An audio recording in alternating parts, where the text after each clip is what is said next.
Fala pessoal, Anderson Fernandes aqui da Taxus Contabilidade. Nesse vídeo eu vou explicar para você sobre todas essas mudanças em relação à lei da terceirização, ok? E eu quero dizer uma coisa para você, olha, o vídeo ele é um pouco mais extenso porque eu vou falar todos os detalhes de uma forma bem prática para você. Então se você é empresário é importante que você assista o vídeo inteiro.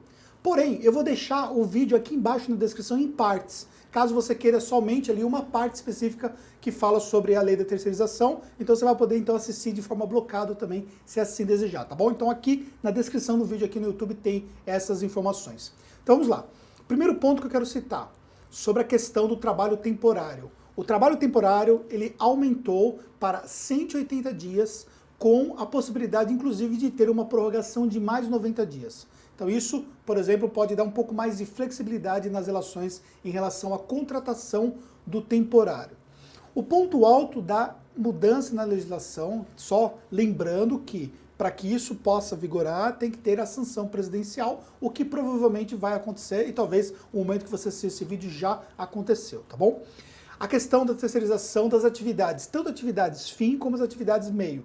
Então, anteriormente, o que era possível, por exemplo, terceirizar seria, por exemplo, uma atividade de vigilância. Se eu tenho, por exemplo, uma indústria, eu contrato um vigilante, eu contrato um profissional de limpeza. Eu não podia terceirizar as atividades que eram relacionadas com a minha empresa. Por exemplo, os profissionais que trabalham na área da produção. Agora, com essa nova legislação, aí há essa possibilidade.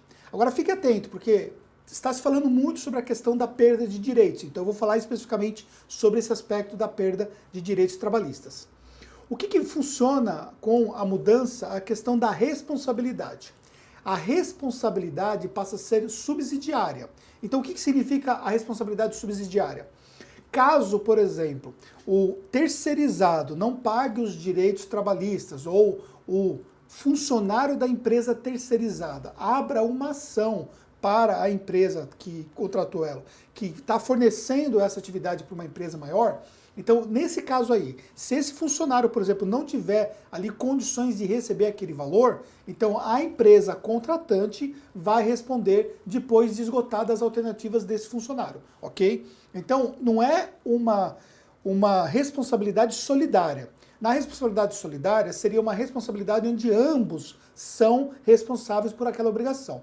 Na responsabilidade subsidiária, então, seria como se fosse ali uma responsabilidade complementar. Se você não tiver, por exemplo, o êxito, se você for funcionário, de receber seus direitos trabalhistas, nesse caso ali, a empresa contratante seria acionada. Só que no caso ali de entrar com o processo, ali a solicitação vai ser simultânea, então ela pode acontecer de forma simultânea.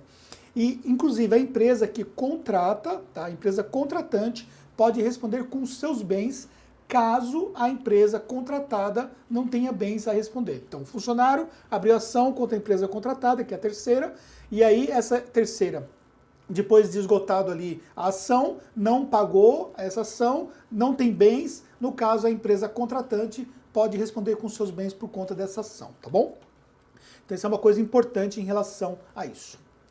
Um outro ponto que deve ser considerado é a questão do INSS. Em relação ao INSS, então foi mantida a retenção de 11%. Essa retenção de 11% serve para garantir que vai haver o recolhimento desse INSS. Então, na fatura da terceirização, há o desconto de 11%. Esses 11% vão ser ali depois compensado pela empresa contratada sobre os valores que ela teria de pagar de INSS. Então, isso é uma coisa que já existia antes, simplesmente foi mantida agora com a ampliação dessa legislação.